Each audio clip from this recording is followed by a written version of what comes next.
Good morning. Let me make you a cup of coffee. So it's summer break, and this week I was like, let's just chillax.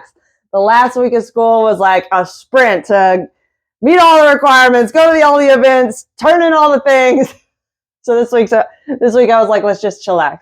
And so there's been a lot of screen time, and I wanted to talk to us about screen time. We have to know the risks that come with it. If your child has a device that can connect to the internet, that device can connect them to anybody on the internet. And this opportunity, this like new link in technology from children to anybody, is being used by predators and exploiters.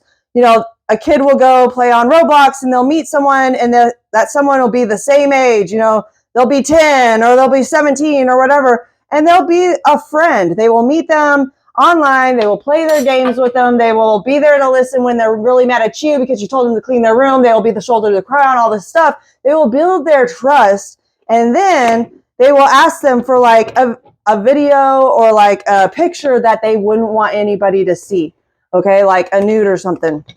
And this is where they snare them. This is where they say, hey, you keep sending them to me, because that's what a predator is interested in. Or if it's an exploiter, they'll say, hey, you send me money through like Apple cards or something that can be like over the internetly done, or I'm going to show everybody. And kids do not know who to turn to for safety, because this is a big like mistake to them. This is like an embarrassing thing. They do not want these pictures to go out. So a lot of kids are dying by suicide because of this. If we hand our children, no matter what age, a device that requires the internet, we have to talk to them about tricky people. We have to be the people that they feel safe enough to come to after a really big mistake, so that they are not so alone and so dire that they die by suicide. We can't have this happening to our children. And it starts with parents. If your child has a device, keep it in public spaces. If they're a teen and they are like playing games where we are at now, like at that age, have their door be open. Seriously, the internet is not a babysitter. A device, a screen is not a babysitter. It is an open door to anybody, and we have to treat it like that all times. That doesn't mean we're over here like, oh, boogeyman freaking out. But we have to have that healthy bit of paranoia saying, hey, the device is an open door to anybody.